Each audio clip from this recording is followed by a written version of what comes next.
Hello, नमस्कार दोस्तों। मैं आपका दोस्त एक बार फिर से आपके लिए बहुत ही इम्पोर्टेंट 20 प्रश्न लेके आया हूं दोस्तों। ये पॉलिटी के हैं। किसके हैं दोस्तों? पॉलिटी के। कितने? पॉलिटी के टॉप मोस्ट 20 प्रश्न हैं जो आपके एग्ज़ाम में बहुत ही इंपॉर्टेंट है। ये क्लास किसके लिए इम्पोर्टेंट है ये आपको बता दूं। ये क्लास है यूपीएससी प्री, जो किसमें? मई में होने वाला है। कब? 25 मई को। जो यूपीएससी का जो प्री है उसके लिए ये क्लास बहुत इंपॉर्टेंट है। इस क्लास का शेड्यूल बता दूं दोस्तों। इसमें क्या है, हम इस महीने यानी अप्रैल के महीने मैं कराऊंगा जो भी पॉलिटी के प्रश्न हैं, जो मोस्ट इम्पोर्टेंट हैं वो प्रश्न। उसके बाद अप्रैल के बाद जो मई है, मई में किसके? इंडियन ज्योग्राफी और वर्ल्ड ज्योग्राफी के कराऊंगा दोस्तों। ये क्लास आपके लिए इस वजह से इम्पोर्टेंट है क्योंकि यूपीएससी का एग्ज़ाम निकालने के लिए आपको एलिमिनेशन मेथड आना बहुत ज़रूरी है। उसको हम इसमें बहुत अच्छे से प्रैक्टिस करेंगे। चलिए क्लास को स्टार्ट करते हैं। जैसा कि आपको स्क्रीन पर पहला प्रश्न दिख रहा होगा। प्रश्न नंबर 1 है कि निम्नलिखित कथनों पर विचार करें। जैसा कि पहला कथन है कि डॉक्टर भीमराव अंबेडकर ने प्रस्तावना को संविधान की आत्मा कहा है। अगर आपने थोड़ा बहुत भी अगर पढ़ा है, अगर पॉलिटी पढ़ी है, तो आप इस प्रश्न को करने के सक्षम हैं। इसको क्या है, आपने जितना भी पढ़ा है उसको देखो कि हमने जैसे कि डॉक्टर भीमराव अम्बेडकर के बारे में पॉलिटी में हमने क्या क्या पढ़ा है, प्रस्तावना के बारे में क्या क्या पढ़ा है, और संविधान की आत्मा को डॉक्टर भीमराव अम्बेडकर ने किसको कहा है, ये चीज़ देखनी है। ऐसे ही अगला ऑप्शन है कि एस आर बम्बई बनाम यूनियन ऑफ इंडिया में उच्चतम न्यायालय यानी सुप्रीम कोर्ट ने प्रस्तावना को संविधान का अभिन्न अंग माना है। तो ये चीज़ है। अगर आप इनको थोड़ा एलिमिनेट कैसे करें? अब जैसे पहला ही ऑप्शन है, इसको देखते हैं कि डॉक्टर भीमराव अम्बेडकर ने जो संविधान की आत्मा है वो किसको कहा है। अगर आप इसको थोड़ा रिकॉल करेंगे इसको कि संविधान की आत्मा किसको कहा है, तो आपको याद आ रहा होगा किसको कहा है, आर्टिकल 32 को। किसको कहा है दोस्तों? आर्टिकल 32 को कहा है, ना कि प्रस्तावना को। ठीक है, तो ये वाला ऑप्शन गलत हो गया। अब जैसे ये ऑप्शन गलत हो जाएगा तो एक तो ये केवल एक, और ये क्या है, दो ऑप्शन हट गए। अब बचे हैं दो ऑप्शन, यानी बी और डी में से एक हो सकता है। अब कितने पे पहुंच गए आप? 50% पर आप पहुंच गए हैं। आंसर कितना सॉल्व कर दिया आपने? 50%। अब जो 50% वाले क्वेश्चन है कि दो ऑप्शन में से एक हो सकता है, तो इन प्रश्नों को करना है। मान लो आपने अगर ऐसे प्रश्न 20 करे हैं तो 20 में से जो संभावना है कि 8 से 9 प्रश्न होने के सही होने की संभावना है। संभावना 11-12 की भी हो सकती, कम से कम तो 7 से तो नीचे जा ही नहीं सकते। तो ये फ़ायदा होता है एलिमिनेशन। अगर आप सोचे कि ये छोड़ दूँ, ये छोड़ने से कोई फ़ायदा नहीं है। ठीक है, अब ये तो गलत हो गया। अगला ऑप्शन है कि एस.आर. बम्बई बनाम यूनियन ऑफ इंडिया में उच्चतम न्यायालय ने प्रस्तावना को संविधान का अभिन्न अंग माना है। तो ये चीज़ ठीक है। तो इसका आंसर क्या हो जाएगा? ये वाला। ठीक है, इसका आंसर क्या हो जाएगा? बी। चलिए इसकी थोड़ी व्याख्या देखते हैं। व्याख्या में क्या है कि एस.आर. बम्बई बनाम यूनियन ऑफ इंडिया कब आया था मामला? 1994 में। इसने क्या है, संविधान को अभिन्न अंग माना है। उसका केशवानंद जो भारती बनाम केरल राज्य है 1973 में, इसने क्या दिया था? इसने दिया था मौलिक संरचना, जो बेसिक स्ट्रक्चर होता है कॉन्स्टिट्यूशन का, बेसिक स्ट्रक्चर वो दिया था। तो प्रस्तावना को किस में माना था? बेसिक स्ट्रक्चर में। वहीं जो डॉक्टर भीमराव अम्बेडकर हैं, उन्होंने जो आर्टिकल 32 है संवैधानिक उपचारों का अधिकार, इसको संविधान की आत्मा माना था, ना कि प्रस्तावना को। आगे बात करें कि संविधान के जिन आदर्श एवं उद्देश्यों की रूपरेखा प्रस्तावना में दी गई है, उनको और कहाँ कहाँ पर व्याख्या की गई है? मूल अधिकार में, डीपीएसपी, राज्य की नीति निर्देशक तत्व और मौलिक कर्तव्य में। बहुत सारी चीज़ें, ये आप व्याख्या देख लें। जैसे कि के एम मुंशी ने क्या कहा था प्रस्तावना को? के जन्म कुंडली कहा था। तो ये सारे हैं, इनको देख सकते हैं। और डॉक्टर भीमराव अम्बेडकर को भारतीय संविधान के पिता एवं आधुनिक मनु की उपाधि दी जाती है। तो ये चीज़ है। अब अगला प्रश्न करते हैं। अगला प्रश्न है, जैसे ये है, इसको देखें। जैसे कि भारतीय संविधान की प्रस्तावना पर विचार करें। अब भारतीय संविधान की प्रस्तावना, जैसे 4 प्रकार के न्याय। अगर आपने जो प्रस्तावना है कि हम भारत के लोग भारत को संपूर्ण प्रभुत्व संपन्न समाजवादी पंथ पे लोकतांत्रिक गणराज्य बनानी, अगर ये आपको याद है तो आप इस प्रश्न को करने के लिए बहुत ही क्लियर हैं। जैसे कि ये है, उसमें न्याय कितने प्रकार का है? उसमें 3 प्रकार का न्याय है। ठीक है, स्वतंत्रता कितने प्रकार की? 4। अब जैसे ये है, इससे आप एलिमिनेट करें। जैसे ये तो गलत हो गया, 4 प्रकार का न्याय नहीं है, उसमें कितने? 3 प्रकार का न्याय। अब देखो आप कितने पे पहुंचते हैं, इससे ये गलत हो गया। ठीक है, अगला है 4 प्रकार की स्वतंत्रता, अगर आप थोड़ा भी रिकॉल कर रहे हो तो 4 प्रकार की स्वतंत्रता नहीं है, वहाँ कितनी है, 5 प्रकार की स्वतंत्रता है। तो इससे 2 भी ऑप्शन हो गया, तो इससे ये गलत हो गया, ये गलत हो गया। सो इससे आप कितने पे पहुँच गए, इसका आंसर क्या है, 4।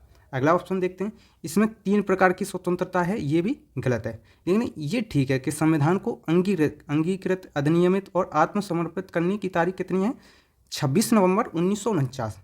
इसी दिन जो 26 नवंबर 1949 को हमारा संविधान बनकर तैयार हो गया था, और ये थोड़ा बहुत यानी अंगीकृत किया गया, लेकिन पूरा कब लागू हुआ था, वो हुआ था 26 जनवरी 1950 को हमारा संविधान लागू हो गया था पूरी तरीक़ा से। ठीक है, ये चीज़ है, ये तारीख आपको याद रहनी चाहिए। तो ठीक है, इसका आंसर क्या हो जाएगा, सी। अब इसकी थोड़ी व्याख्या देखते हैं हम। ठीक है, ये ठीक है। बाकी का ये है, न्याय 3 प्रकार का, कौन सा, सामाजिक, आर्थिक और राजनीतिक न्याय। 5 प्रकार की स्वतंत्रता है, कौन सी, विचार, अभिव्यक्ति, विश्वास, धर्म और उपासना की स्वतंत्रता। समानताएं 2 प्रकार की, प्रतिष्ठा और अवसर की समानता। इसमें क्या है, जो सबसे इम्पोर्टेंट है, जैसे ये 26 नवंबर को हमारा स्वतः ही लागू हो गया था, लेकिन 26 जनवरी को पूर्णतः लागू हो गया। जो 26 जनवरी है गणतंत्र दिवस है, 26 नवंबर संविधान दिवस, 15 अगस्त स्वतंत्रता दिवस।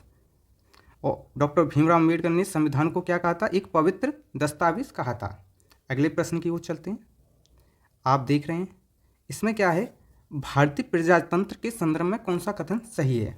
जनमत संग्रह, पहल, प्रत्यावर्तन और जनमत निर्णय। ये क्या है, भारतीय प्रजातंत्र यानी भारतीय लोकतंत्र। लोकतंत्र क्या है, जनता के द्वारा, जनता के लिए, जनता की चुनी हुई सरकार। लेकिन लोकतंत्र होता है जो प्रजातंत्र, जैसे ये है प्रजातंत्र। प्रजातंत्र 2 प्रकार का होता है, कौन सा, 2 प्रकार का, एक डायरेक्ट और एक इनडायरेक्ट। कौन सा, इनडायरेक्ट, यानी प्रत्यक्ष और अप्रत्यक्ष। जो प्रत्यक्ष लोकतंत्र होता है उसमें क्या है, मान लो प्रत्यक्ष लोकतंत्र वहाँ होगा जहाँ पे जनसंख्या कम होगी। उसमें क्या है, जैसे ये है, ये क्या है, हमारी एक जैसे कि सदन है, सदन में क्या है, या कोई भी मान लो एक ग्राम है, इसमें मान लो 100 कैंडिडेट हैं, 100 या 500, जिनको हम एक ग्राउंड में खड़े कर सकते हैं। उसमें ये है प्रतिनिधि, 2 प्रतिनिधि हैं, ए और बी।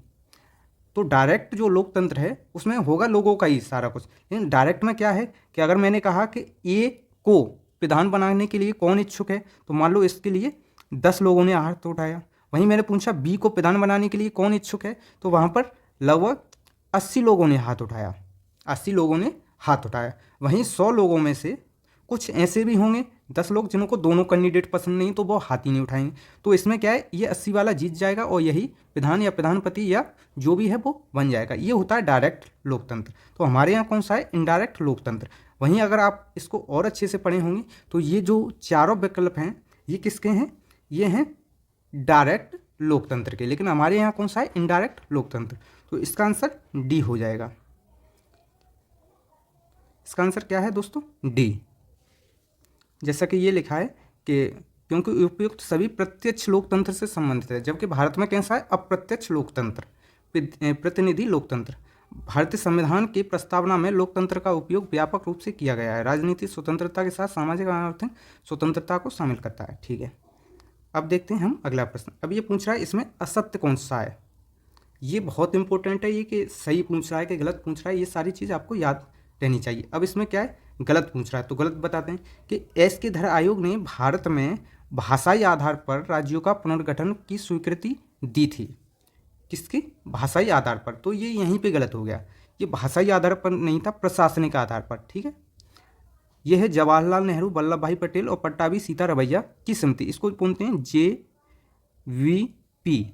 JVP समिति ने भारत में भाषाई आधार पर राज्यों के पुनर्गठन को अस्वीकार कर दिया गया था। ये ठीक है, ठीक है। इसने कहा था जो भी एस की धर कमेटी है इसने क्या, प्रशासनिक, तो इसने इसी की बात मानी थी। इसका ये ऑप्शन गलत है, यानी भाषाई आधार पर नहीं था, प्रशासनिक आधार पर था। फजल अली आयोग ने भारत में राज्यों के पुनर्गठन के लिए भाषाई आधार को स्वीकार किया था, ये भी ठीक है। राज्य पुनर्गठन अधिनियम 1956 के तहत भारत में 14 राज्य और 6 केंद्रशासित प्रदेश थे, ये भी ठीक है। तो इसका ऑप्शन कौन सा है, इसका हो जाएगा ये, यानी भाषाई आधार पर नहीं था, किस पे था, प्रशासनिक आधार पर। दोस्तों अगर आपको इसकी PDF चाहिए तो vision all exam Telegram channel से आप इसकी PDF ले सकते हैं और इनको आप डिटेल में जो नीचे डिस्कशन है उसको आप पढ़ सकते हैं दोस्तों। मैं इसमें ज़्यादा डिस्कस नहीं कर सकता क्योंकि क्वेश्चन है, तो ये सारे चीज़ ऑप्शन इसमें अंदर डिस्कस हो चुके हैं। अगला प्रश्न है कि भारतीय संविधान में फेडरेशन शब्द का प्रयोग कहीं नहीं किया गया है। ये भी ठीक है। अर्थात अगला है भारत अर्थात इंडिया शब्द का प्रयोग भारतीय संविधान के पहले अनुच्छेद में किया गया है, तो ये भी ठीक है। तो इसका आंसर क्या हो जाएगा? ये। आगे देखते हैं, तो इसका आंसर सी हो जाएगा।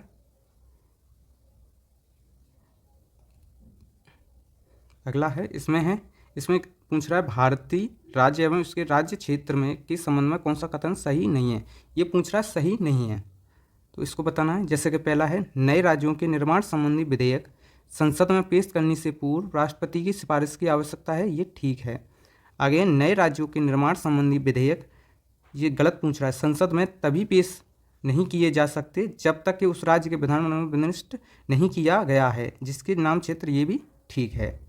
अगला है संसद संविधान के अनुच्छेद 2 और 3 में उल्लिखित प्रावधानों में बदलाव के लिए संविधान की पहली व चौथी अनुसूची में कोई परिवर्तन करता है तो इसे संविधान के अनुच्छेद के 368 के तहत संशोधन नहीं माना जाएगा।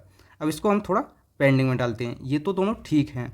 अगला देखते हैं कि भारत किसी दूसरे देश को अपना भूभाग देता है तो संवैधानिक आवश्यक है, तो ये तो बिल्कुल ठीक है। तो ये कैसा है? गलत। तो इसका आंसर क्या हो जाएगा? ये। ठीक है, तो इसको हम थोड़ा देखते हैं अच्छे से।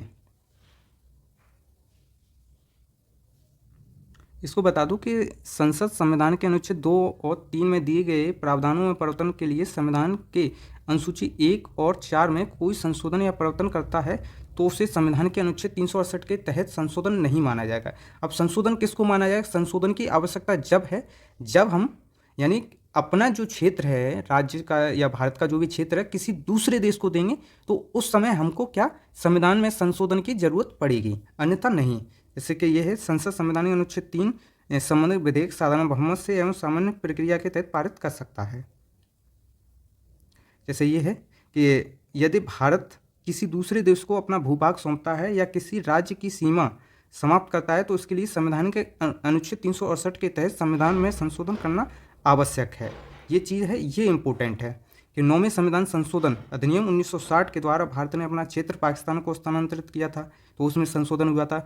और 100वां संविधान संशोधन अधिनियम 2015 के द्वारा किसको? बांग्लादेश को 111 इनक्लेव और 51 इनक्लेव को यानी अदल बदल किया था। तो ये चीज़ है, तो वहाँ पर संशोधन होता है। अगला प्रश्न है, ये थोड़ा आपको इन्फॉर्मेशन वाला है कि आपको कितना याद है। ये पूछ रहा है कि भारतीय संघ पूर्ण राज्य का दर्जा प्राप्त करने का सही कलान क्या है। तो इसमें पहले पर कौन है? महाराष्ट्र, दूसरे पर नागालैंड और तीसरे पर हरियाणा, चौथे पर सिक्किम है और पांचवें पर गोवा। तो इस प्रकार से इसका आंसर ये बनेगा। तो इसमें क्या है, आपकी कितनी नॉलेज है उसके ऊपर है, आप कितना याद कर सकते हैं। तो ये चीज़ है, इसकी लिस्ट आपको मिल जाएगी। तो आप vision all exam Telegram channel से आप इसको याद कर सकते हैं। अगला प्रश्न है, अगला भी ऐसा ही है इन्फॉर्मेटिव। इसमें क्या है, तेलंगाना तो आपको पता है कौन सा है, यह है 29वां राज्य। वहीं झारखंड कौन सा है? झारखंड है 28वां राज्य। तो इस प्रकार से देखें, जैसे डी का क्या है 4, तो डी के 4 सब हैं, तो ये तो बहुत उससे निकलेगा। वहीं सी का कितना? 1, तो सी का 1 मात्र इसमें है, तो इसका आंसर यही हो जाएगा। वहीं बी का 2, यानी उत्तराखंड कौन सा है? 27वां, और छत्तीसगढ़ कौन सा है? 26वां। तो ये चीज़ है, इसका आंसर ये हो जाएगा। ये चीज़ ऐसी है कि आपको याद करनी चाहिए। जैसे 15वां राज्य गुजरात था, नागालैंड 16वां, हरियाणा 17वां, हिमाचल प्रदेश 18वां, मणिपुर 19, त्रिपुरा 20वां, वहीं मेघालय 21वां, सिक्किम 22वां, मिजोरम 23वां, अरुणाचल प्रदेश 24वां और 25वां कौन सा है? गोवा, और 26वां छत्तीसगढ़, 27वां उत्तराखंड और 28वां झारखंड और 29वां कौन सा है दोस्तों? वो है तेलंगाना, जो 2 जून 2014 को अलग हुआ था किससे? आंध्र प्रदेश से। तो ये चीज़ है, ये आपको अगर ये याद करना है तो आपको क्या है, vision all exam Telegram channel से आप इसकी PDF ले सकते हैं दोस्तों। अगर आपने अभी तक चैनल को सब्सक्राइब नहीं किया तो चैनल को सब्सक्राइब कर लें, बेल आइकन को दबा लें, जिससे कि आपको समय समय पर नोटिफिकेशन मिलता रहे। जैसे कि फिर है अगला प्रश्न, इसमें पूछ रहा है कौन सा कथन सही है। दादरा नगर हवेली में फ्रांसीसियों का, जो फ्रांस वाले थे उनका शासन था, वहीं पुडुचेरी में पुर्तगालियों का शासक था, यानी उनके अधीन थी। और पुडुचेरी 3 राज्यों में अवस्थित है। तो ये चीज़ तो आपने पकड़ ली, इसका ये तो ठीक है, 100 में 100% ठीक है। तो 3 इसमें है, 3 इसमें है, 3 इसमें, तो आपको ये गलत हो गया। जैसे ये 3 कौन कौन से राज्य में है? आंध्र प्रदेश में, तमिलनाडु और केरल में। किसमें? 3 राज्यों में है। और वहीं ये इसमें क्या है, अगर आपने इसको थोड़ा भी बेसिक पढ़ा होगा तो दादरा नगर हवेली फ्रांसीसियों नहीं, जबकि किसके, जो पुर्तगाली थे, पुर्तगाली के अधीन थी, यानी पुर्तगाल के शासन के अधीन थी। तो इसका आंसर इसने क्या है, इसको इधर कर दिया है और इसको पुडुचेरी किसके, फ्रांसी से, तो इसको अदल बदल कर दिया है। तो ये भी गलत है, ये भी गलत है। तो इसका आंसर केवल 3 हो जाएगा।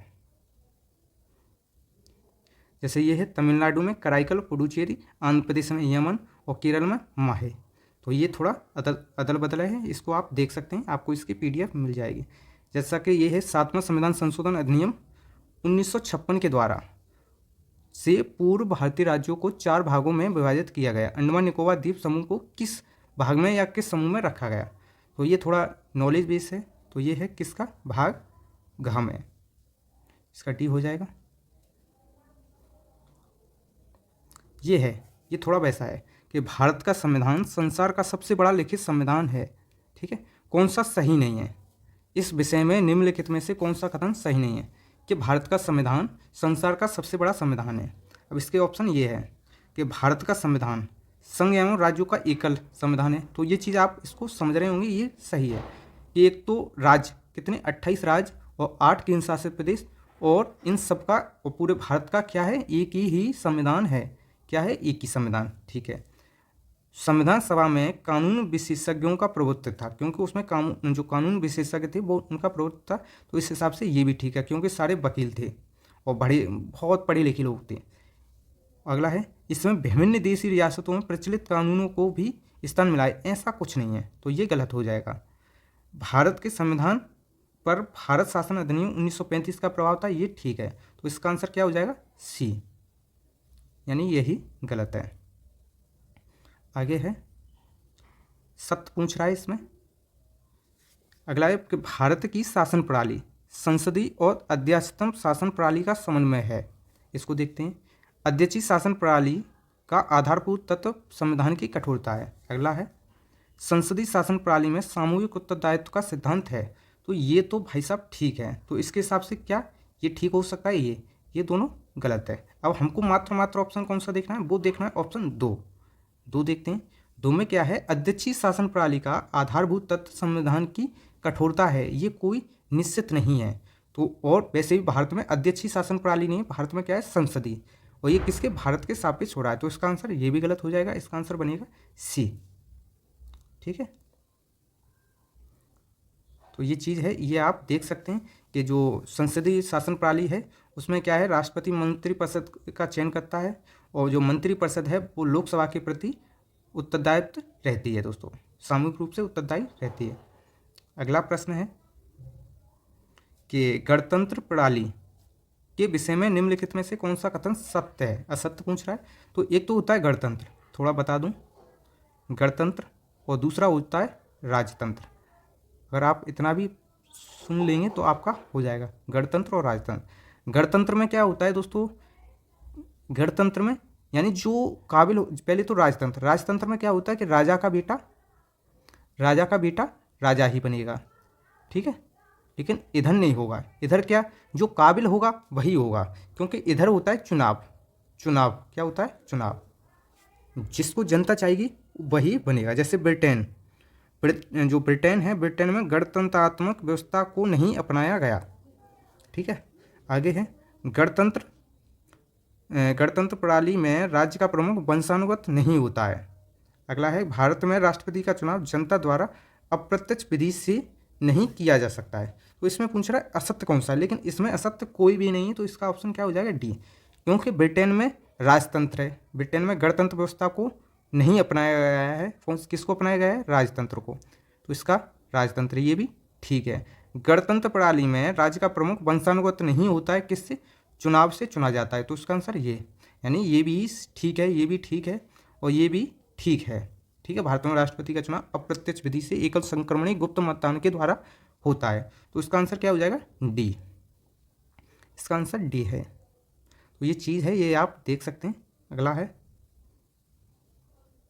ये प्रश्न है कि भारत में राजनीतिक सत्ता का प्रमुख स्रोत कौन है? जनता है, संसद है, संविधान है, कार्यपालिका है। तो अगर आप प्रस्तावना को थोड़ा भी पढ़े होंगे तो उसमें क्या है, हम भारत के लोग, पहले शुरू कहाँ से होता है, हम भारत के लोग भारत को संपूर्ण प्रभुत्व संपन्न समाजवादी पंथ पे, तो कौन शुरुआत में कौन आ रहा है, हम भारत के लोग, यानी हम यानी जनता। तो इसका आंसर आप इससे ही लगा सकते थे, कौन हो जाएगा, जनता। इसका आंसर ये है। जैसा ये है कि भारत में राजनीतिक सत्ता का प्रमुख क्या है, क्योंकि भारत का संविधान हम भारत के लोग से प्रारंभ होता है कि हम भारत के लोग, भारत को संपूर्ण प्रभुत्व संपन्न। आगे है प्रश्न कि संवैधानिक शासन व्यवस्था, कौन सी संवैधानिक शासन व्यवस्था के संबंध में निम्नलिखित कथनों पर विचार करें। इसको क्या है, आपको तोड़ तोड़ के शुरू से कि ऐसी शासन व्यवस्था, ऐसी कि जो व्यक्ति की स्वतंत्रता के हित में राज्य की सत्ता पर प्रभावकारी प्रबंध लगाती। किसकी, व्यक्ति की स्वतंत्रता के हित में, किसके, व्यक्ति की स्वतंत्रता के हित में राज्य की सत्ता पर प्रभावकारी प्रतिबंध लगाती है। तो ये कहीं तक मुझे ठीक दिख रहा है। अगला है कि ऐसी शासन व्यवस्था जो राज्य की सत्ता के हित में व्यक्ति की स्वतंत्रता पर कोई प्रतिबंध नहीं लगा सकती। तो इसका आंसर ये गलत हो जाएगा। इसमें क्या है, केवल 2। तो इसमें क्या हो जाएगा, केवल 2। इसका आंसर ये है।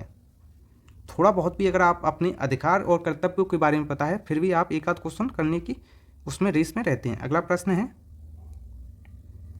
कि भारतीय शासन प्रणाली के संबंध में कौन सा कथन कैसा है, असत्य। ये पूछ रहा है असत्य। अगला प्रश्न है कि भारतीय शासन प्रणाली के संबंध में कौन सा कथन असत्य है। जैसा कि पहला ऑप्शन है कि सर्वोच्च सत्ता किसमें, भारत की जनता में निहित होती है। तो इसको हमने ऊपर देख चुके हैं कि ये ठीक है। ये कैसा है, ये तो बिल्कुल ठीक है। आगे एकीकृत शक्ति का प्रावधान किया गया है। भारतीय शासन प्रणाली में एकीकृत है कि सारी शक्तियाँ केंद्र के पास है, ऐसा आपको देखने को मिलता नहीं। क्यों नहीं, क्योंकि शक्तियों का बंटवारा किया गया है। किसमें, राज्य सूची में, समवर्ती सूची में और संघ सूची में। इन 3 सूची में क्या है, शक्तियों का बंटवारा किया है। तो एकीकृत है, नहीं है, यानी ये क्या है, फेडरल सिस्टम, यानी यूनियन नहीं है। यूनियन होता है जिसमें केंद्र के पास सर्वोच्च शक्ति हो, फेडरल में क्या है, शक्तियों का बंटवारा होता है। अगला ऑप्शन है कि संसदीय प्रणाली को गणतंत्र से जोड़ा गया है। अगला है कि लोकतंत्रात्मक गणतंत्र को अपनाया गया है। ये भी ठीक है।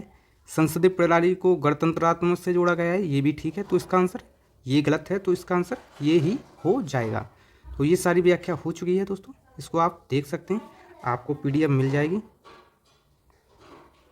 अगला प्रश्न है कि भारत में पंथ निरपेक्ष के संदर्भ में, तो इसमें पहला ऑप्शन है कि भारत में पंथ निरपेक्ष की नकारात्मक अवधारणा को स्वीकार किया गया है। अब ये पता नहीं मुझे क्या, आपको, मुझे तो पता है कि आपको पता नहीं कि नकारात्मक है कि सकारात्मक है। तो इसको डालते हैं हम पेंडिंग में। वहीं आगे है कि मूल संविधान में पंथ निरपेक्ष की चर्चा की गई थी।